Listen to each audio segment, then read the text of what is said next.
Andrew Hartman, welcome to the conversation today. Hey, John, thanks so much for having me. Glad to be here. It is a real pleasure to be with you. You're joining us from Orange County, California. I'm south of Salt Lake City in Utah. And today we're going to be talking about how leaders can help their team members better manage their time, be more efficient, effective, things of that nature. Time management is kind of this broad, big umbrella term that often we use and throw around. We're going to try to unpack that, drill down a little bit, and really have some good takeaways today for what we can do today to just make things a little bit easier, a little bit better for ourselves, for our teams as we move forward. As we get started, I wanted to share Andrew's bio with everybody. Andrew Hartman is the founder of Time Boss, an organization that helps leaders and their teams reinvent their relationships with time to get more done with less stress and anxiety. Andrew founded Time Boss after burning out several times, even losing his sense of smell for a season. He has taken all he has learned over the years to build a system that helps business leaders and their teams and avoid the same mistakes and chaos and find their highest sustainable pace. Andrew is a fractional COO with 18 plus years of experience supporting the launch of software and technology startups. I think all that's great. I can certainly relate to the multiple burnout periods. Oh, wow. um, Sorry to hear that, John. It's no fun. I mean, man, we churn and churn and churn. And I don't know about you, but I mean, it sounds like it's the case with you, but like sometimes you're just going too much, too fast. And it's the world we're in. We need to learn how to manage things better and to remember like we're just people Yeah. and there's only so much we can do. And so, anyways, I appreciate you taking the time, willingness to share your wisdom, experiences, and insights with us. Anything you would like to share on the outset, just by way of your background, personal context, before we dive on in? Yeah, I so appreciate what you shared, John. I think based off the numbers, Gallup's latest numbers, 77% of the people listening to this podcast have experienced burnout in the last 12 months. So it's Mm. an absolute epidemic. And when we talk Yeah, about burnout, we're talking well beyond stress, right? We all feel stress. Stress is part of the yeah. game. There's things we care about. We feel tensions about accomplishing those things or relationships that we want to show up for. Burnout is when our body looks at the math and says, there is not enough time. There is no way out of this situation. And in some ways, it's a self-protection action that our body takes to help us. It is subtracting motivation, declaring bankruptcy on our time so that we will figure out a more sustainable way to operate. It's saying we cannot deal with this level of cortisol in our system consistently day after day after day. It will literally kill us. And so our Mhm. body's just trying to protect us. It's not dissimilar. I love the joke, John, that if you and I just held our breath for the next 2 minutes, our body would make us pass out so that it could start breathing again. Essentially saying like, hey, dummy, if you can't operate this thing in the way it's supposed to be operated, I'm going to take over. And that's exactly what burnout is. And people look at it like a failure or a tick mark or I can't keep up or look at other people grinding. I can't grind the way I do. That's not it at all. It's your body saying you are absolutely dysregulated. You are far outside a sustainable pace for you, and something's got to change. And so that was really my story. As I mentioned, I was a COO, early stage software companies, venture back, lots of pressure, lots of expectations, short runways. I mean, a pressure cooker for time, like a lot of our worlds are. And again, it's not just early stage startups where this is happening. Gallup's research says 77% of us are feeling this way, but more to do than time to do it. Wanted to be successful. Wanted to contribute. Wanted to participate at a level that I was really proud of, and I burnt myself out in the process. And it was a fascinating experience, John, because I was looking at it and thinking like, golly, like this is so expensive for everybody. This is expensive for my company because they are losing the results that I would deliver because of that burnout. This is expensive for my family. I was the sole provider for my family, so this is a massive risk for them. It was taxing on my health. It was taxing on my relationships. It was good for nobody. And it wasn't just me, it was people underneath me as well, because often we're just operating on our habits related to time, and often the senior leaders defining those habits. And I was defining those habits for our team. And so for me, I just came to the point where I said, I have got to figure out a way to deliver results and subtract that overwhelm, subtract that distress and anxiety that seems so prevalent. And you said it on the front end, John, we all just feel it. We all kind of had just assumed it's the tax on the results we're going to get. It just has to be there. It's just the way it is.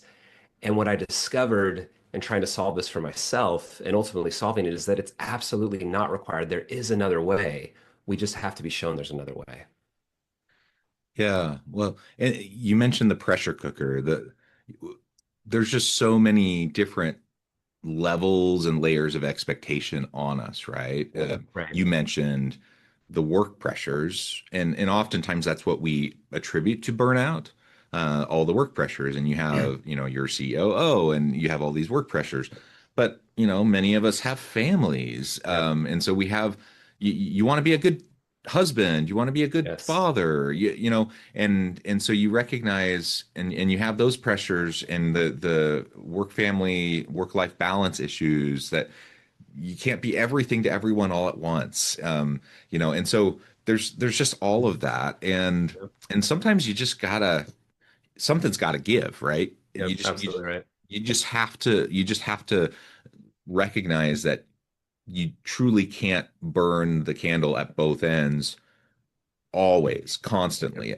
um Something will give, and literally, like you said, it's a protection mechanism. Your body will give out, Yeah. and when you look around and you're like, why can everyone else do it? Why can everyone else churn endlessly?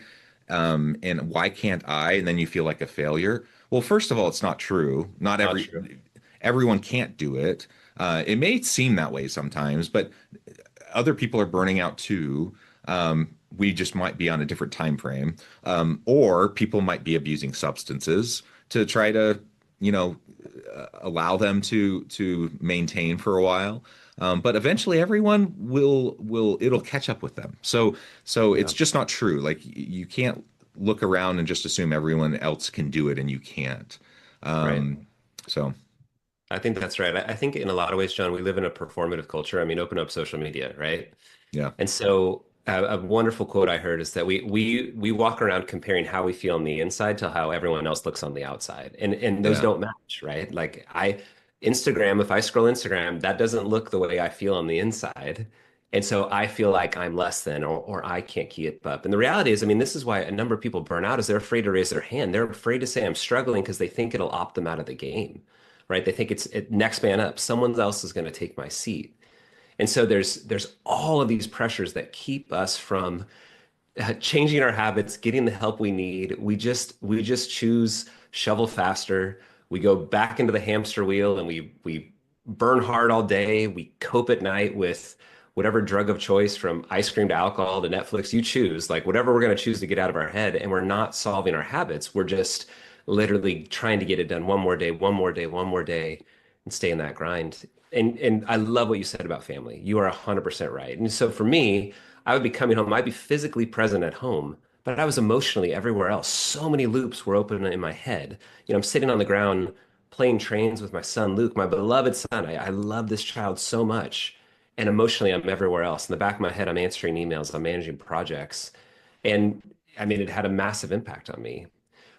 We only have 168 hours. That's it in a week. No, we can't increase that. When I lead time boss workshops, I lead for CEOs often, and the number one thing I hear is, "I just wish I had more time," and we can't. And actually, I don't think it would help people if if they had more time, because No. I think they would simply expand into that, just like they've expanded into the 24 hours that they have now, and they're feeling that burnout. Our to-do lists are effectively infinite. We all have, on average, based off the research, 121 items on our to-do list all the time. It's like email, like you check them off and more show up.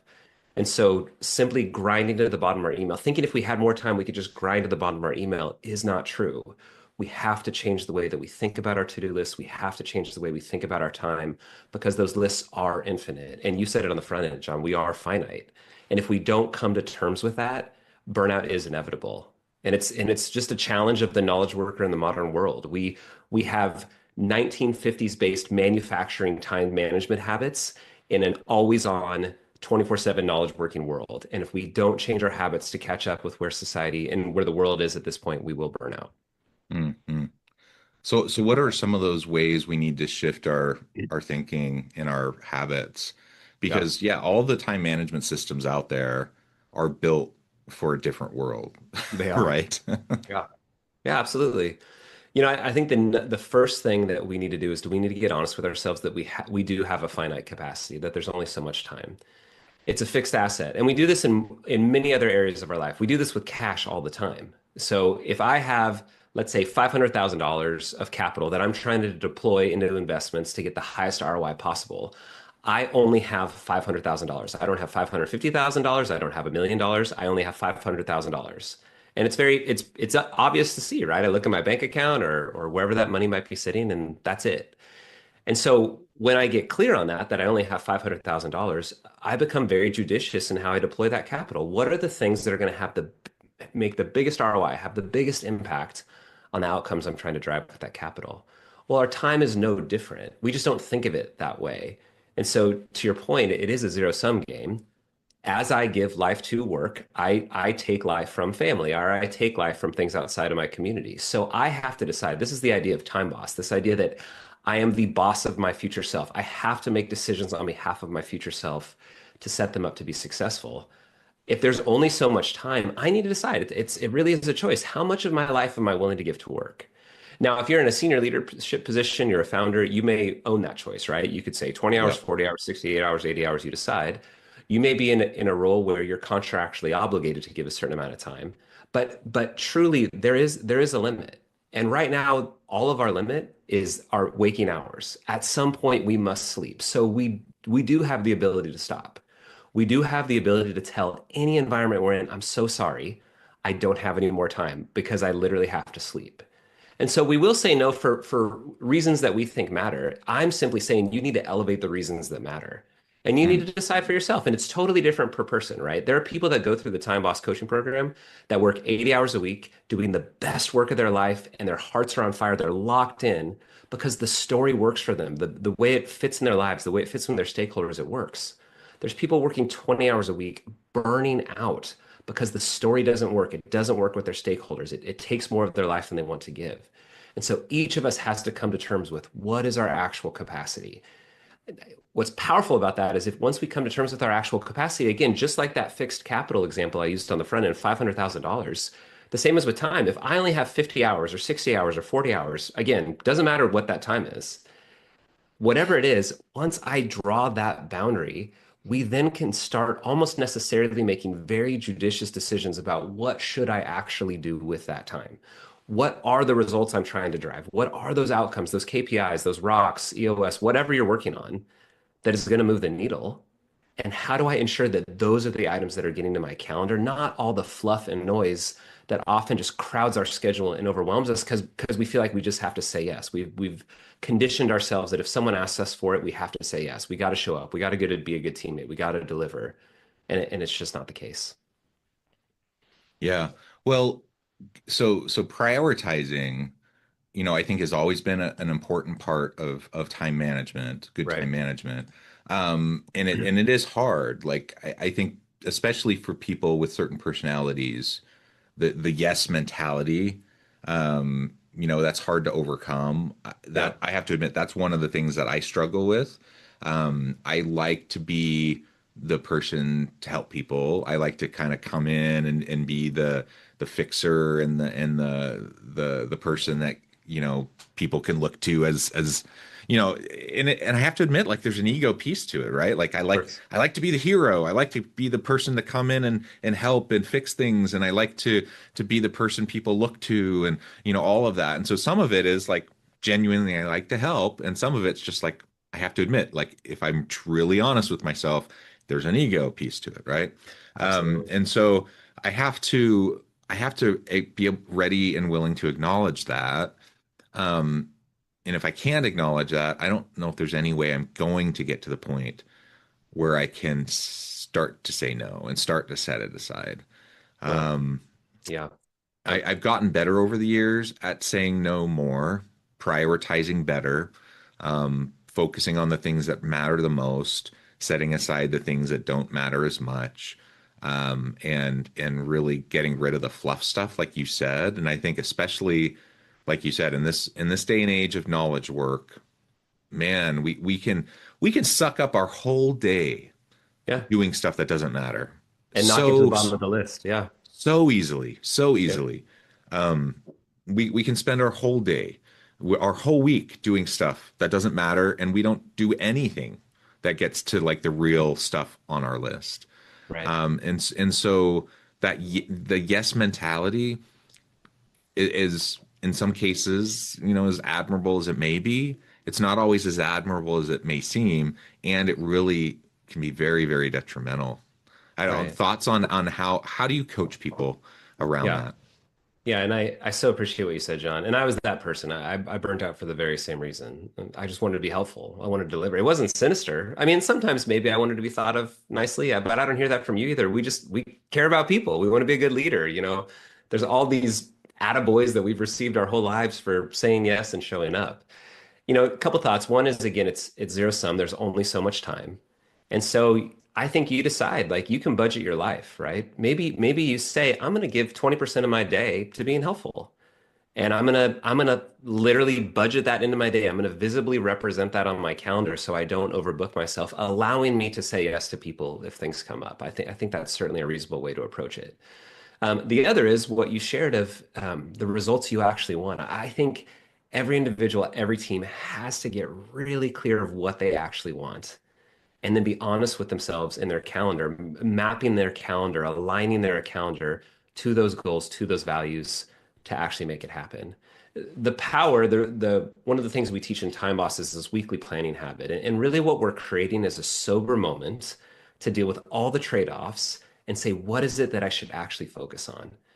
What you described, John, I feel this tension too. What most people do is they real time decide their priorities in that moment when they're feeling all of these conflicting trade-offs and pressures. And what we often seek in that moment is the thing that's going to give us dopamine the quickest, and that's often just saying yes, right? Or it's going back to our email and answering some email because it makes us feel like we're checking boxes. And so I don't actually think we can always trust our present self to make the best decisions. I think we Mhm. need that sober moment to truly understand our priorities. And it's not easy. The reason why people don't deal with priorities is exactly what you said. It's trade-offs. Everything on my to-do list either has a relationship or a result attached to it that I really care about.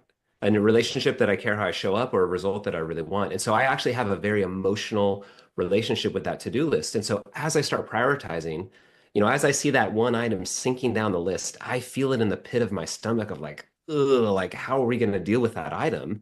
It's an emotional process. So again, I think having that sober moment in a weekly ritual to really evaluate your priorities and then map that into your calendar, I think is the healthiest thing that teams can do to make sure that the right things are getting to their calendar and then obviously developing a culture where we follow through on the things that are on our calendar. And we can chat more about how to make that calendar realistic or whatever's helpful. But those are my thoughts in particular about prioritization. Well, yeah, and let's go there. Making the calendar realistic, because I think that's Yeah. also something that people really, really struggle with. Yeah. I know it's something I've struggled with in the past. Yeah, for sure. So there's really three items that runs our world. There's only three items, and I think it's really profound if people can wrap their head around this. So there are one-time tasks, meaning I'm going to do that once and I'm not going to do it again. There are recurring tasks, meaning I'm going to do it daily, I'm going to do it weekly, I'm going to do it monthly, whatever. I'm coming back to it. And often most people express these in the form of meetings where other humans show up. We have team meetings. If you're an EOS, you have an L10, you have weekly or biweekly one-on-ones, those type of things. So one-time tasks, recurring tasks, and unknown tasks. And we don't typically make any room for the unknown tasks, which often causes a bunch of problems. So my recommendation to people when it comes to getting their calendar to reflect reality is actually that they first start by putting personal items on the calendar. And that's things like workouts, lunches, that when you want to be home for dinner, if you're a spiritual person, meditation or prayer, what are those personal things that you value that are going to help you be successful in your day? The language we use in Time Boss is highest sustainable pace. What is the Mm, highest impact you can make for the long haul? And I think personal items are critical to that process because they help us stay true to our values. And they're often the things we skip, right?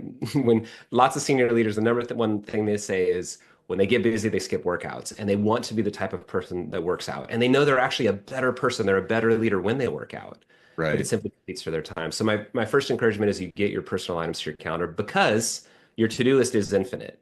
So you're never going to feel like there's time for those items, right? You're always going to feel pressure to not do those items. So just start with those items. Just get them to your calendar and reflect reality. Next thing I encourage people to do is get recurring tasks to their calendar. And again, most of us already have these on our calendar. If other humans are showing up, we have recurring meetings like team meetings. But there's Hmm. so many things we do that are recipes for success for our businesses, such as I do a review of my projects every single week. I have a partnership meeting on 1 p.m. on Friday. I take an hour every week to prep that meeting Mm. on Friday morning. I need to represent on my calendar because it takes time. And again, we are starting to look at our time like cash, not credit. There's only so much of it. We can't just keep swiping and saying yes. We're spending with cash. Once that cash is gone, we're done. So get personal items, get those recurring tasks to your calendar. The next thing, so that deals with primary your recurring tasks. I mentioned that other bucket of unknown. I suggest to people that they actually budget for the unknown. The Mm. unknown is often urgent and important items that are crashing into our calendar. And the reality is, had we known about those urgent and important items when we planned out our week, we would have budgeted time for them, right? So we're Yeah. simply pre-budgeting. I call this whirlwind because it often feels like a whirlwind. It feels a little bit crazy, but I recommend people budget 20 to 40% of their week for whirlwind. So literally put it on your calendar because if we're getting our calendar to reflect reality, we don't want to overplan. And we need to visually see, hey, I have budgeted time for unknown things to come in. My boss needs me, that VIP client needs me, my partner needs me, people on my team need me, whatever. We know things are going to come crashing into our schedule. And so we're simply budgeting time for that. Now, again, we're dealing with the unknown here. The power of that is you won't always need that time. Sometimes you're going to need all of that time, right? We've all had frenetic days where all kinds of things came crashing in and we needed to deal with them. But you're not going to need that time every day. And when you hit that time and it's not needed, the question you ask yourself is, what is the most valuable thing I can do with this time?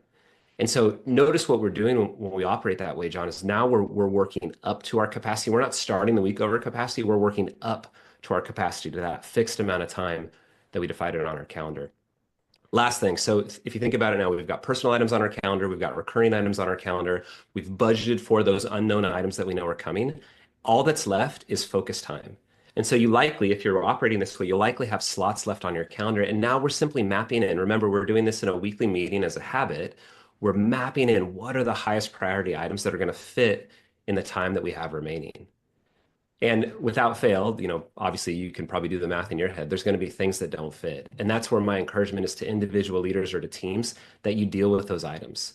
So what do we do with the items that don't fit? Can we defer them? Can we push them out till next week? They're not going to hurt us if we don't work on them this week.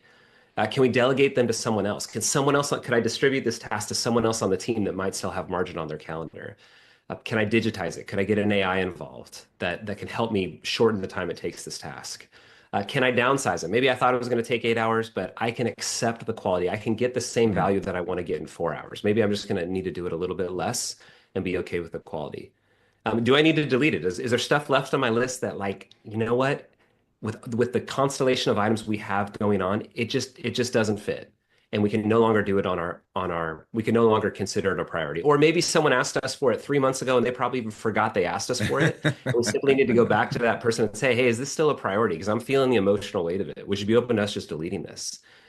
And sometimes, and this is what no one likes when it comes to this conversation, John, sometimes we just have to do it. So let's say, for me, I budget 50 hours for income generating activities for Time Boss, meaning I'm going to give 50 hours to Time Boss so that I have the rest of my life for my teenage kids, for my wife, I'm involved in my church, I'm involved in my community. So 50 hours is generally my cap. Now I might run this planning process and realize, oh man, I actually need 55 hours next week. It is so much more powerful for me to decide in a sober moment in a planning meeting that I need extra time and expand my time next week very strategically. Calling my wife and saying, "Hey, honey, what night would it work well for you for me to work a little bit later?" Mm. Or could I take Saturday morning next week? I'm nervous about this project. Would love to put a little bit more time in. I'm not getting punched in the face with that at Tuesday at 6 p.m. when I realize I'm going to be late for dinner again. I'm actively choosing it. But remember, it all started with me defining my capacity on the front end. There's only so much time, and I'm dealing with the realities of only having so much time. So I think, and again, you'll notice it's very systematic. It's based in habits. And if we can make that our habit week over week, I think we can actually operate at a sustainable pace. And when teams do this together, it is so powerful because now you're dealing with the capacity of that entire team. And you're literally sharing the load to help lift and make that experience happen together. So it's incredibly powerful if you can just look at your time differently than how you have in the past. I love it. And being proactive and strategic Yep. rather than reactive, and frantic, right? Right. I love everything about that. Well, Andrew, I know at the time I need to let you get going on with your busy day here, but before we wrap things up, I just wanted to give you a chance to share with the audience how they can connect with you, find out more about your work, your team, and then give us the final word for today. Yeah, absolutely. So, best thing is LinkedIn. LinkedIn's a great place to connect. We post regularly and have a lot of great content there, a lot of helpful tips that I think would be helpful for you and your team. If you're interested in the model I just described, we do have a 90-minute masterclass where we go start to finish on that model. I am a huge believer that information is free. The reality is, once you learn this model, there's going to be friction in the transition. It's hard to change our habits in anything. And so if you like the model, if you can deal with that friction, lead that friction with your team, go for it. If you need help with implementation, that's where our team gets involved. We can help you very systematically work through that friction in just 6 to 8 weeks. The word for the day, the last encouragement I would give you is that each of us is going to get the life that we choose, or we're going to get the life that we tolerate. And most of us are living and just tolerating the day, saying yes, swiping that credit card, and just getting whatever comes to us. The reality is, the life that we choose is waiting for us. We just have to change our habits related to time, and you can absolutely do it. You can absolutely do it. I love it. Andrew, thank you so much. It's been a pleasure. I encourage the audience to reach out, get connected, find out more about what Andrew can do for you. And as always, I hope everyone can stay healthy and safe, that you can find meaning and purpose at work each and every day. And I hope you all have a great week.